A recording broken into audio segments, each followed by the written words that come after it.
Hello and welcome to Brett Dupree's Awesome Health Journey. Today I'm talking about something I'm working on now due to that intuitive eating book, which is leaving food on my plate. Ah, a lot of this book is relatively easy for me because I've been working on mindfulness for a long time. I've been working on changing my thoughts for a long time.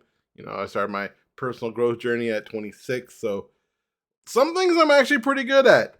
And so finally, really focusing that on food has done a lot for me.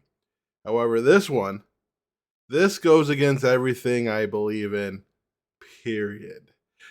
I'm just joking, but it's a funny thing because neither of my parents were really your plate type people. My mom, especially, wasn't. But I mostly grew up with my dad, and my dad wasn't really either. In fact, a lot of times I would just eat without him around because we just weren't one of those families that ate together.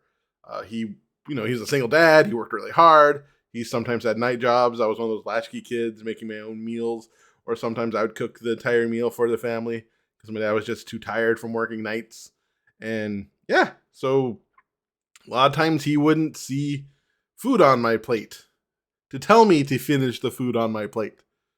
My grandparents were like that. That's one reason my mom isn't like that. I spent a lot of time with my grandparents, but that also wasn't never a problem for me because I always ate food on my plate. In fact, one reason I ate fast is my dad ate fast, and if I wanted seconds, I better eat more fast.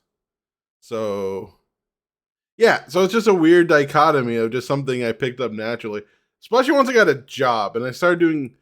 It was fun, kind of at first, to equate how much I make an hour to how much something costs, and then think about how much time that's sucked out of my life. And so every time I sit down and eat, like I eat a burrito, and thinking that burrito costs $5, and thinking, man, that took 10 minutes of my life right there in that burrito. I'm gonna eat this entire fucking burrito. Um, I just pulled those numbers out of the air. Please don't try to figure out how much money I made 20 years ago. But I guess my point is I am someone who always cleaned the food on my plate. I always felt good cleaning the food on my plate. So it feels wrong not um emptying the food on my plate. It just feels wrong. It does not feel right. And so yeah, so that's what I've been doing the last 2 weeks. Is especially breakfast. I didn't eat like a piece of toast. I didn't like cut off like corner and put it there. I only eat 2 eggs in breakfast. So I want to eat all my eggs, I want to eat all my veggies. But every once in a while I'll try to leave a little on my plate and throw it away. I don't like doing that. This one's gonna take a while. But it's something I need to do, especially when those times I make too much food and I end up cleaning my plate. So yeah, maybe that's something I will do. Is I will make a big pot of pasta, put it on the plate, and eat until I don't know. See, this is the whole point of these videos. I'm thinking while I'm doing it, getting my thoughts out there. So I'll give myself too much food, and then I'll practice intuitive eating, and then I'll stop when I've had enough of that food. Huh? That's a good idea.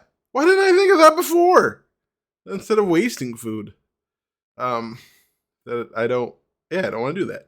So yeah, so I guess I'll talk about doing that later and seeing how that works because I think that's a good thing, especially going to restaurants and stuff. They give you a lot of times too much food, and if you always clean your plate, that's a lot of extra calories, I guess. But also, it's a lot of eating beyond the point of satiation, which is what I'm working on. Eating until my body is satisfied and I feel good about what I ate. So this is something that's a work in progress, and I'm working on it to not be a plate hoover. Is that a thing people say?